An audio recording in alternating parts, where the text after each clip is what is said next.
Hello everyone, welcome to my channel, The Importance of Temperance. I'm Katie and I hope that wherever you are in the world you're doing super well. I am fantastico and I am back with a new tag called Tea Shop Tarot. Now this one is inspired by the Coffee House Decks tag done by Earl Grey. So this tag was initiated by Antoinette Tarot. I will link her video down below. I haven't actually watched hers. I came across this tag on Mad Witch's channel. The lovely Giselle watched hers, but I don't want to watch anybody else's now before I do mine, because you get kind of inspired, yes, but you also get derailed and influenced by other people's choices for the tags. So I don't want to watch anyone's before I do mine. And I just want to say that TarotTube is amazing and I love doing these tags because it's just an excuse to pull out your decks and geek out on tarot, and I love that. Any excuse to play with your decks, right? So I just want to say also, Giselle, I didn't copy you, all right? I just, like, a couple of decks that you use, I was inspired, like I thought of those decks too for some prompts. So just to let you know if you're watching this. All right, everyone, less talking, Kate, more showing. I will now flip the camera, set myself up for success, and I will show you my choices. Now there are 12 prompts. I will list those below for you to have a look at, to follow if you want to do that, because why not? All right, everyone, see you on the other side.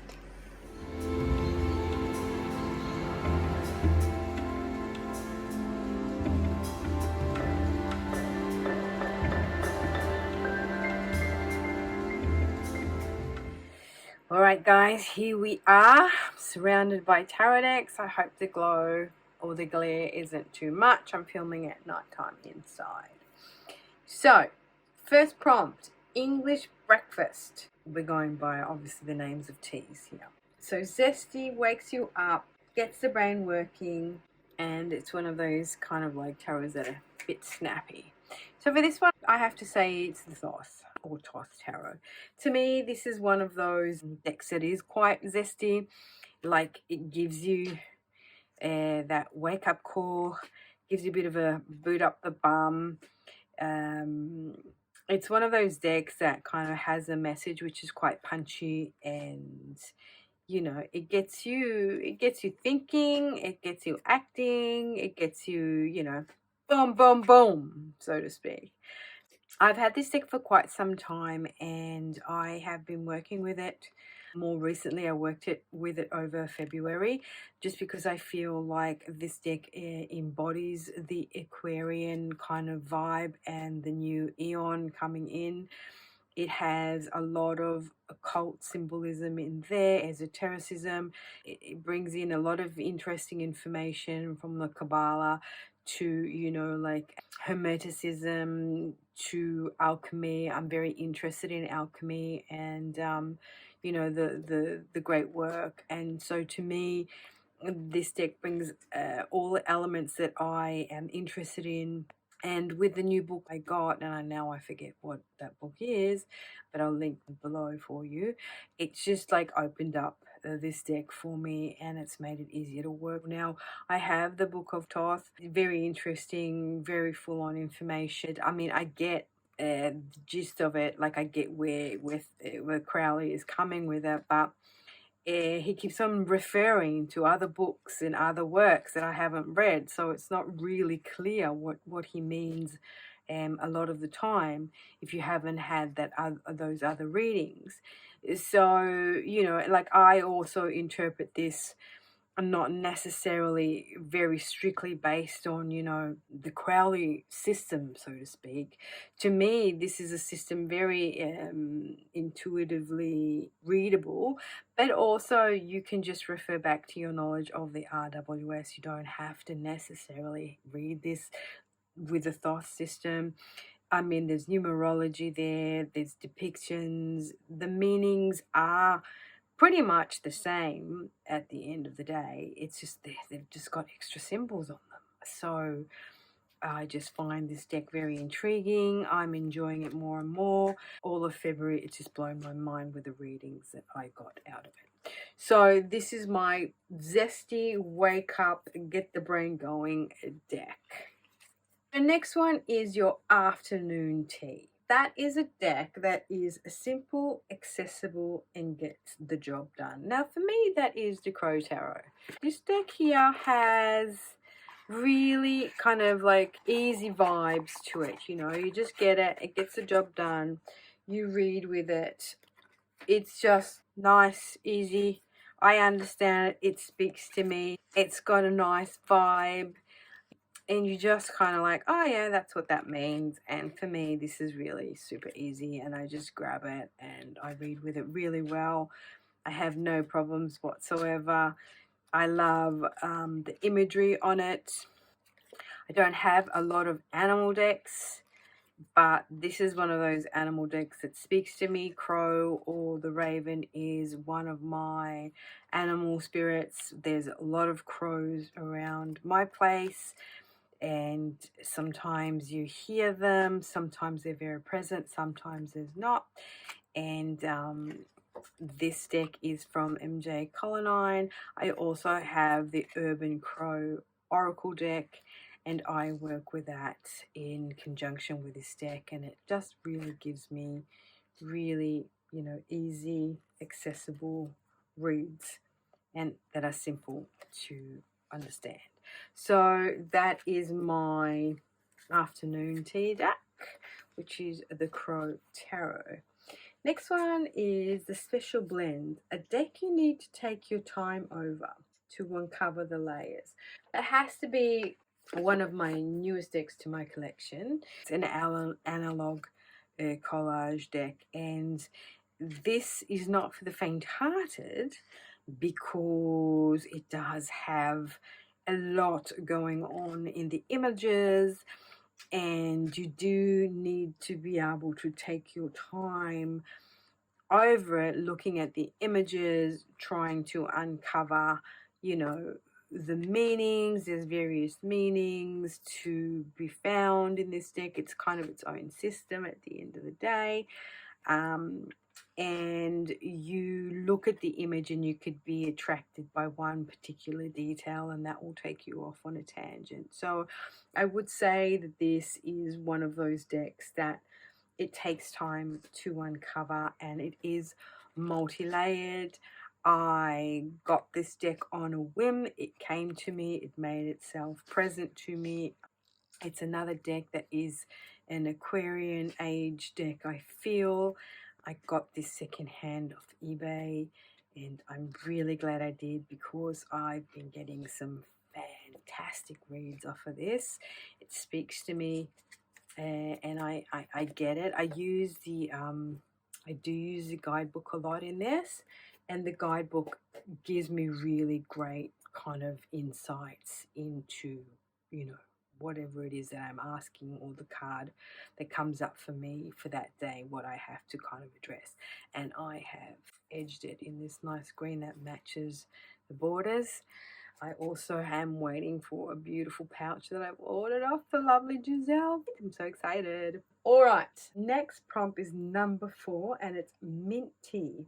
Refreshingly good reader and well received. Well, that has to be the Lights Years Tarot, doesn't it? Like, everybody loves this deck. It's, you know, it's refreshing, it's crisp. It's one of those decks that, you know, you can read well, it's easy, you know, even when you're a beginner, these images just really speak to you, and they are super easy to understand. The deck gives me you really kind of like fresh vibes, zingy vibes, and it's a younger deck, so I feel that, you know, as a mint tea, it is refreshing and it's to the point, and it has been well received in the community because I think a lot of people have this deck. I've seen it a lot on TarotTube, and yeah, I just like think it's really easy to read, and I can really love this deck, and I don't use it enough. And what I've decided to do this year is every month just use a different deck, because I just find myself reaching for the same decks over and over again. And so if every month I make myself use one of the decks in my collection, then they all get rotated. So I feel that that is the best option instead of just like ignoring everything and just pulling the one deck. All right, so that's the mint tea deck. All right, so the next prompt is number 5, which is Earl Grey.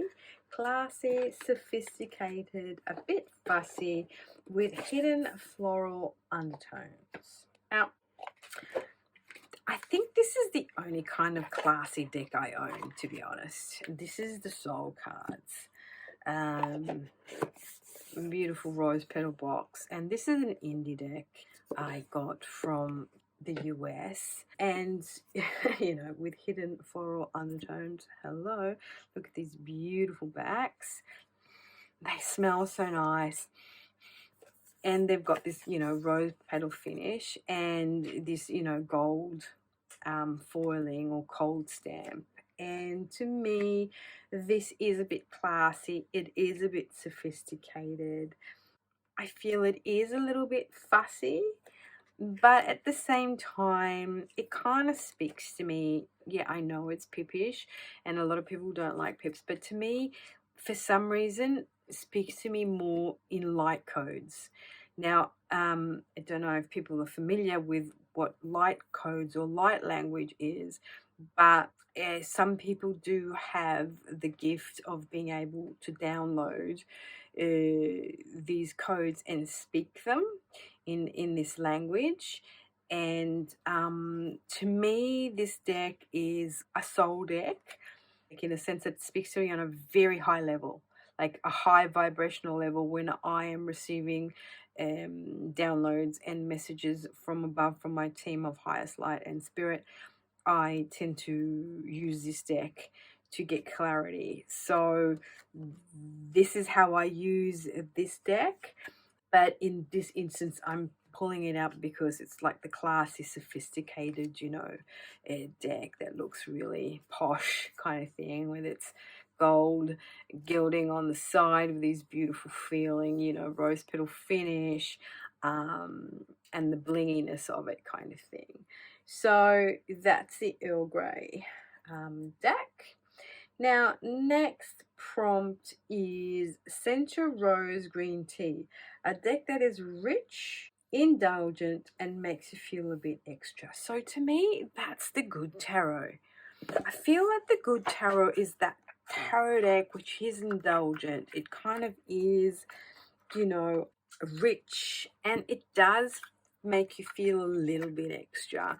I have it in this box that a friend of mine gifted me with the Tree of Life on it, and I've edged it in yellow for people who, oh no, what's happening here? Why has that, maybe the box has leaked some of its color on, so it's not gilt edgings, not gold edgings, it's just I've edged it in yellow to match kind of the yellow that goes through the backs.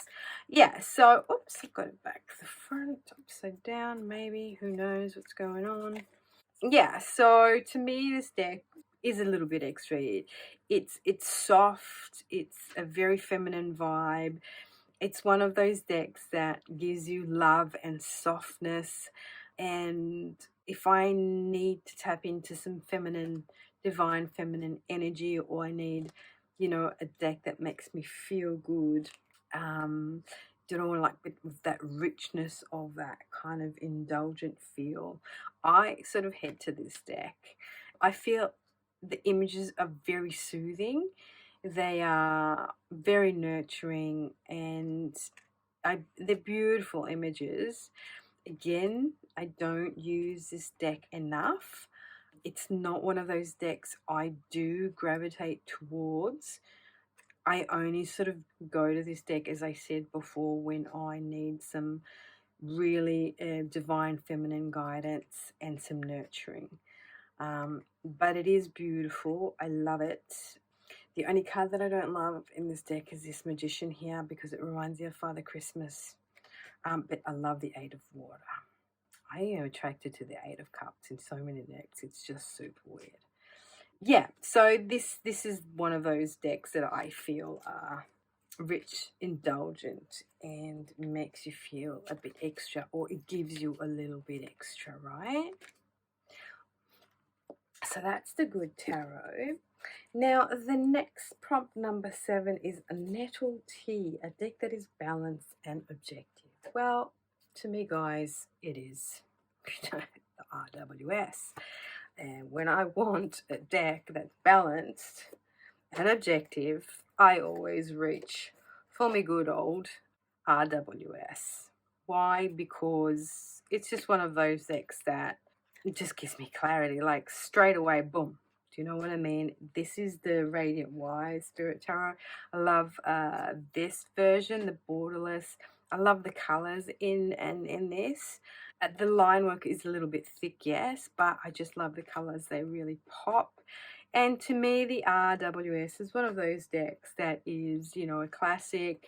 You can reach for it. It will always give you, you know, a balanced and objective read, very clear. Again, this could have been also used, you know, for the prompt number 2, afternoon tea, as a sort of like a deck that's simple, accessible, and gets the job done, to be honest, because it is that deck. When I read for people, I usually grab this deck here, not this particular one. I usually use the US game ones, you know, the one with the tartan backs. I don't know, that's just the deck I gravitate to do readings for other people, because it's just so clear, so easy, so balanced and objective down the line. There's no messing around, you know, with this deck. So yeah, that's prompt number 7, Nettle Tea. All right, let me just put it in the box because I'm getting this mess all around me now because I've got decks everywhere. So then we have Lady Grey. So I've never tasted Lady Grey as a tea. That's interesting. So prompt 8, Lady Grey, a deck that puts you in your place with a hint of sweetness. So this has to be the Zillich Tarot. Now this is a Thoth-based tarot, but the artwork is stunning, and it is a very kind of like good reader, in the sense that it's really soft and beautiful and sweet, but it does really pack a punch, to be honest with you guys. Like, I have got really fantastic readings with this one, but it does have a hint of sweetness. It really does. I think the artwork, which are kind of watercolors by Christina Zilic, I think her name is. Yeah, Christina. It's just like, I love the artwork in this deck. I think it's stunning. And this is one of those decks, again, it gives me a lot of feminine energy. And when I want to resort to a deck that sort of tells me as it is, but without, you know, being too abrupt and too ferocious, this is one of those decks that I do reach for. I love everything about this deck. I love the images. I love the colors. I love the backs. It's stunning. This is just stunning. And in this deck is the artwork that inspired my channel's name, and the little artwork, the little icon that I have representing my channel is from this deck. I absolutely love this deck. And I bought it on Amazon. I came across it and it was just on Amazon, and it's a little, you know, pocket size tarot deck, and it comes in a tin, and I must say this is one of my favorite tarots. All right, next one, Chai Latte, a deck that is warm, cozy, and nurturing. Now, again, that could have been the good tarot, but I have chosen the Shadowscape tarot for that one. I feel that the Shadowscapes tarot doesn't get enough love. Now, people, and I've edged it in purple. Now, people say that this deck is hard to read. And I must admit that when I first got this deck, it was gifted to me, to be honest. And I'm not a fairy fae kind of person, so I didn't really, and I mean, I was new to tarot. to be honest. So obviously when I looked at this tarot, it was a bit too fronzily for me, too frou-frou for me. Not that I was thinking it was too busy, too much going on. I just didn't get it, right? And also it wasn't my aesthetic. As I say, I'm not into fairies and all that sort of stuff. But when I was ready to work with this deck became my deck that I go to exactly for that nurturing, for that cozy, and for that warm, fuzzy feeling, because that's what it gives me. But also, this gives me Atlantis vibes. It gives me that magical feeling of Lemuria as well vibes. So when I do work with Atlantis and do work with Lemuria and, you know, that kind of stuff, this is the deck I work with. The images are beautiful. I don't have any problem reading with this deck.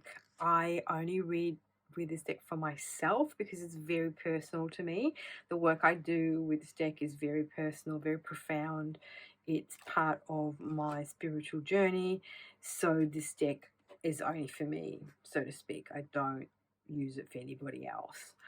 And I love it. I think it's great. It gives me all them warm, cozy feels, and it's very nurturing. It is a very nurturing deck. It has a very feminine energy to me. This is a portal. This deck is a portal to me. It takes me back to Lemuria and Atlantis and the information I need to access when I'm doing that kind of work. So Chai Latte, a deck that is warm, cozy, and nurturing. Shadowscapes Tarot. And I love this, like, oh, I shuffle so well. I don't know what this cardstock is, but this is amazing. This deck feels so heavy in the hand, even though the cardstock is really flexible. Don't know what it is. It must have a core in it, I reckon, because it's just the best shuffler. All right, so prompt number 10, green tea and jasmine. An acquired taste, a bit unpalatable, but good for you. So you continue to use it. Well, that probably has to be my newest deck. This is a tarot of the 3rd millennium now. I think I might say that this is an acquired taste for sure. A bit unpalatable in the sense that maybe people do not understand this deck, did not get this deck. This deck is really super weird. It doesn't make sense taken individually, but I just did a walkthrough of this deck and first impressions, and if you want to go watch that, there I explain how this deck makes sense. Now, this deck called to me. This is an out of print deck. I just recently got it. I was lucky to find it. It goes for ridiculous prices on eBay. I don't know. I get this deck. And I possibly this could be my actual real soul deck. So I pieced it together. I get it. It speaks to me. It's funny. When I did the deck interview with it's one of those decks that takes the piss, right? It wants to take the piss, but at the same time, there's a very profound message in this deck. It's one of those decks that if you delve in to it, it will give a lot back, and a lot of people don't appreciate, and that's where the unpalatable kind of situation comes in, is because it's all higgledy-piggledy. So the minors are weird. People don't get the minors, which are different from the majors, which is all kind of line work and pencil work, and the majors are all based on the Marseille system, and then you've got the core cards, which are all colored and they're all super weird. So people don't get this deck, and there's all these inserts in there, and then there's all these barcodes and circuitry boards and stuff. This was released in 2000, so I guess that was the change. We're coming out of the 2nd millennium into the 3rd, and it's just a study on where are we, what was our past like, have it become, are we any better, where we're going to, that kind of thing.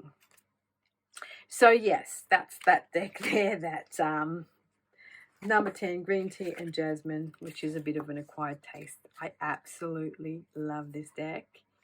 I really, really do. And I said this year was going to be a tarot year for me, in the sense that I was going to focus on getting tarot decks to work with that would speak to me about the new millennium, about the new eon, about the Aquarian age. And I have attracted these decks into my life that are all about that. All right, number 11, Long Island iced tea is one of my favorite alcoholic drinks. I must say that just quietly. Fun, low key, not overly serious, with a wild side. So that has to be the Tarot of Crowley. I think this is all those things. This is what this deck wants to be. It wants to be fun. It wants to be low key, not overly serious, with a bit of a wild side. And, you know, but at the same time, it does actually read super, super well. Now, this is an independent deck that I got. This is the aquatint version. It sort of came in black and white, and it's by Christoph James. And he's the guy that designed the Rain Coast Tarot. I absolutely love this deck. I bought this deck when I saw this image. I saw the walkthrough of the black and white version on Simon's channel, The Hermit's Cave, and I just had to have it. I just was so, like, again, it called to me. Now, it's not a Thoth deck. It's just a study of Crowley and all the personages surrounding him back in his day. And it just wants to take the piss a little bit, I guess. But I love this aquatint version. It just sort of gives you that idea of old photos.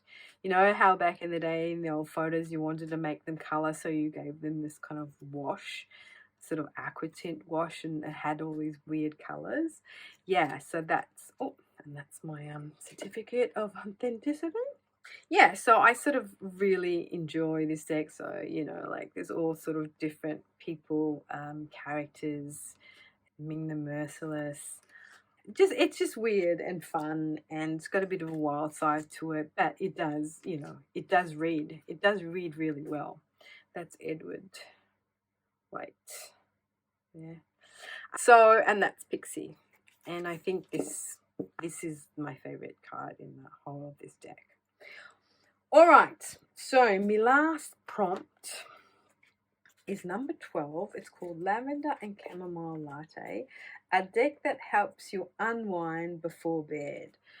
I think this must be the White Sage Tarot. I think this is so cute and relaxing, and just one of those cutesy decks that feel good, and before bed, it just relaxes you. It's just so cute. I love these images. They're very simple yet very intuitive. Like death beyond the tunnel, you know, like, it's just, I don't know.